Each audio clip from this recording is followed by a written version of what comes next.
Thank you, Chairman. I rise in support of the Main Street Capital Access Act and want to highlight provisions based on the legislation that I've introduced to promote bank competition and regulatory clarity. First, the Halting Uncertain Methods and Practices Act brings greater objectivity and transparency to the CAMELS rating system.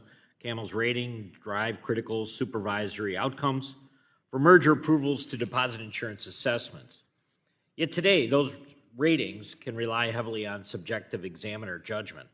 Section 301 directs regulators to establish clear, articulable, and reviewable criteria for each CAMELS component and to ensure composite ratings reflect an institution's actual financial condition and risk profile. That strengthens supervision by grounding it in objective standards, not weakening it. Second, the Bank Competition Modernization Act modernizes merger review for community bank institutions. If a merger results in an institution under $10 billion in assets, regulators would no longer be required to solicit a competitive analysis from the Department of Justice. These smaller transactions rarely pose competitive concerns, yet they can be subjected to lengthy delays during the merger review process by overlapping authorities.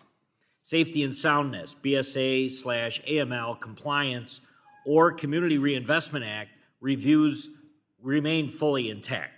This simply aligns the analysis with the economic reality and will promote efficiency so communities can maintain access to a local-based lender by promoting mergers among community banks.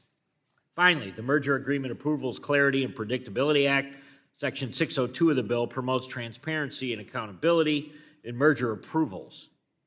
It directs the GAO to study how regulators use commitments and conditions in merger reviews and whether those practices align with statutory requirements.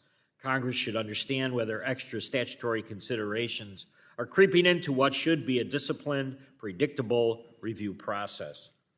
These provisions reinforce fairness, clarity, and accountability in supervision and merger review while preserving strong prudential oversight. I urge my colleagues to support the Main Street Capital Access Act. Thank you, and I yield back, Chairman.